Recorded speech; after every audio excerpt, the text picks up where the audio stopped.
Han hablado de política, de educación, de salud, de combate a la corrupción, de otros aspectos. El candidato es la propuesta multimedios de Telefuturo, Diario Última Hora y Radio Monumental 1080 AM. Ya escuchamos a candidatos como Payo Cubas, Efraín Alegre. Nos toca escuchar a Euclides Acevedo. Ha hablado a través del diario Última Hora, se ha referido también a través de Radio Monumental a parte de esta agenda que también fue parte del cuestionamiento, el cuestionario, digo, a otros candidatos. ¿Qué es lo que refiere para este servicio informativo en otros aspectos el candidato Euclides Acevedo? Escuchemos.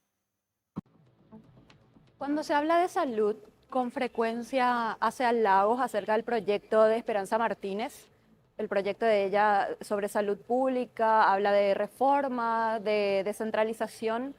Entonces, teniendo en cuenta esto, ¿cuál sería el motivo por el que un elector debería optar por la Nueva República, siendo que está del otro lado de ese proyecto de salud? Bueno, el proyecto de salud de la doctora Esperanza Martínez la conozco muy bien, la propuesta.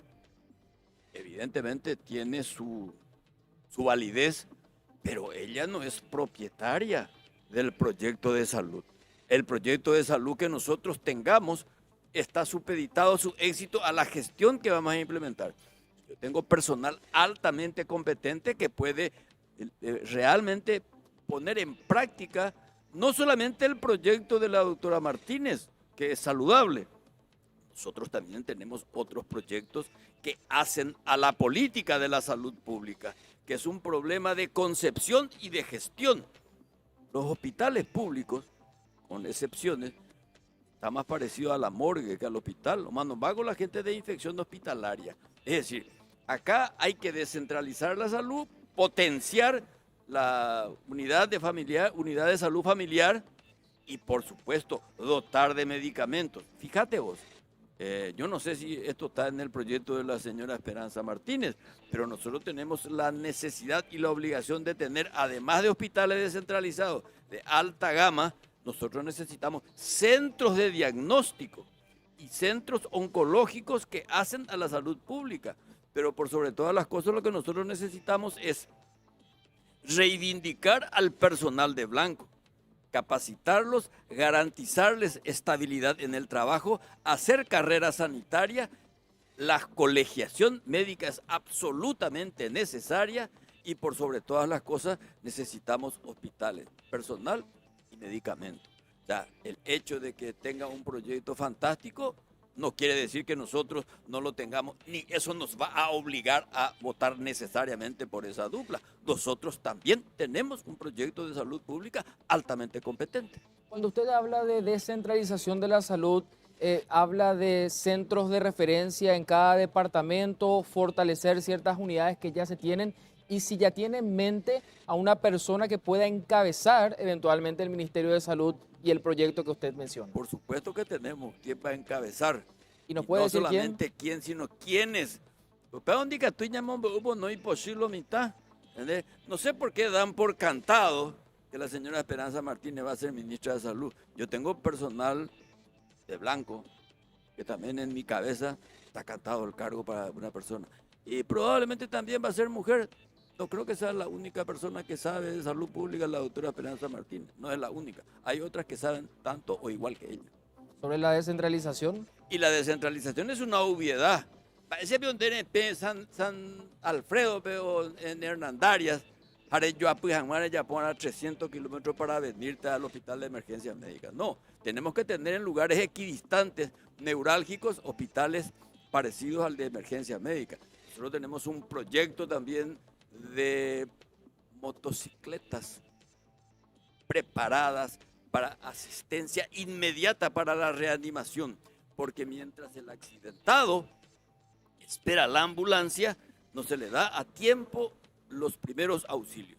Nosotros tenemos una flota de motocicletas especializada para los mismos de origen israelí que van a cumplir eficaz, eficiente y oportunamente la asistencia de primeros auxilios, hasta tanto venga la ambulancia. O sea, todo es problema de gestión, de concepción y de logística. Si no tenemos dinero para tener hospitales bien equipados, una logística y administradores eficientes, muy difícilmente tengamos el éxito necesario, porque el 70% de la población depende de los hospitales públicos, y hay que, por otra parte, tener en red, porque tenés acá IPS, tenés salud pública, tenés Rigoberto Caballero, tenés hospital militar y tenés el privado. Entonces tenés que coordinar, y eso sí supone un sistema único de salud. Tenemos que coordinar eso, o si no, cada uno se va a ir por su lado. Cuando hablamos de mafia, generalmente hablamos de narcotráfico, contrabando, pero también entre los proveedores del Estado a veces tienen actitudes mafiosas. Y una de las grandes deudas que tiene el Estado paraguayo en salud pública con los proveedores de medicamentos. ¿Cómo va a resolver ese problema? Porque ya ahora hay una deuda, creo que estimada en 200 millones de dólares. La corrupción, Estela, es una cultura. Y a eso hay que anteponer la contracultura de la vigilancia, el control y la denuncia. Y allí hay que tener un pacto con los medios de comunicación y con el Ministerio Público. Si no hay ese pacto, no va a haber control, no va a haber denuncia y va a haber el opareí, porque si yo no negocio en el buen sentido de la palabra con el Ministerio Público y el Poder Judicial, el que es denunciado, el que es procesado no va a ser condenado. Y en el campo de la salud, por supuesto, están varios carteles, no uno, varios, de proveedores del Estado que se complican en el mal sentido de la palabra con el funcionariado público.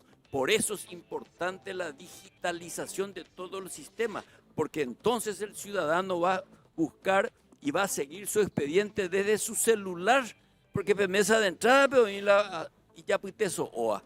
Por eso nosotros creemos que la digitalización del sistema de procedimiento público debe implementarse de inmediato. Por eso para nosotros va a ser muy importante MITIC y SENAC. SENAC es la Secretaría Anticorrupción, a cuyo frente tiene que estar personas altamente capacitadas y con un carácter poco amable. O sea, te impone la vida, porque si no va a caer en la trampa del amigo Oroope, del socio Oroope. O sea, este es un problema que nosotros vamos a tener que abordar con firmeza, pero sobre todo con rigor científico.